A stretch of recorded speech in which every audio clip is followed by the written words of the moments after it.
Captain. It's like, Yeah. and sing.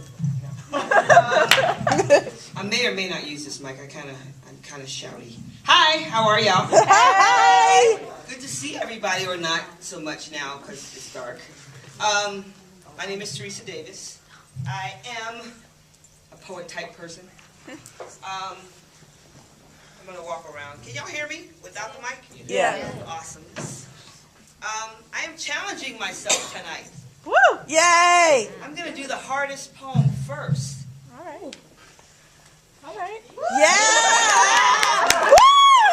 Woo! Go, Captain. My witty banter is somewhat, disjointed, so I may or may not witty banter you between. Sometimes, the poem does it for me. But this is probably one of the hardest pieces that I've written in a long time. My father passed away 7 years ago this year. And, I know you hear the statistic about every 7 years you grow new cells, these recycling kind of things about you. And I feel like this year is the year for me to kind of really embrace everything that he gave me. And I really feel like 7 years ago I started writing poetry and performing poetry, and I feel like it was my rebirth. So I'm going to celebrate that this year. Yes. Woo. Yes.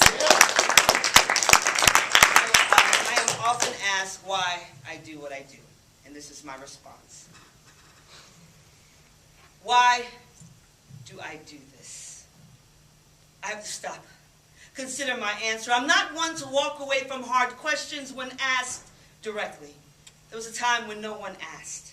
Back then, I was sitting on the edge of my existence, waiting for anyone to ask me anything like, why do I do this? Once upon a time, I buried myself in nearly 300 pounds of flesh, closed my ears to art, my heart to compassion, settled myself in complacency. I was an automaton walking through my life functional. I rocked my jobs. The extra pounds gave my children, my students more to hug. I did the duties, cooked the meals, did the homework, read the stories, played Tooth Fairy and Santa, tucked 3 parts of myself into bed at night. In the dark, I cried fetal position tears. I did this for years. No one asked, why do you do this? I take that back. My father once asked me a question, something innocuous like, so how you doing? My response with shrug of shoulder elicited a storm in the form of words so palpable that they still burn the roof of my mouth. Teresa, why are you doing this? Your mother and I taught you better than this. Love who you want to love, live your goddamn life, and stop trying to disappear. I can see you. Come on, Theresa. This Rasta Prophet redemption song me. Challenged me to take back my life, pick up a pen and write his final words to me, and to make sure I understood.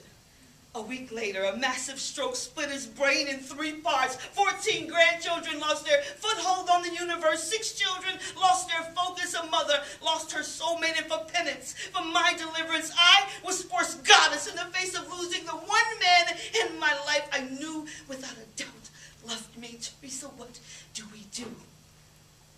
Being the oldest never felt so responsible. He's not there. Mm-hmm. He wouldn't like it. Take him off the machines. Forever changed I am. Why do I do this? Within 3 months of his passing, I burst from a cocoon half my size because I stopped letting 150 pounds of guilt ride my back. I took up the company of parchment, decided to let my words flow ink over any who would list them, and vowed that I would never again get caught up in previous investment traps that are not in my interest. So I stand on stages. Come on. Woo! My voice in mics to remind myself to never try to disappear again because he can see me. Can you see me? Yes. That's why I do this.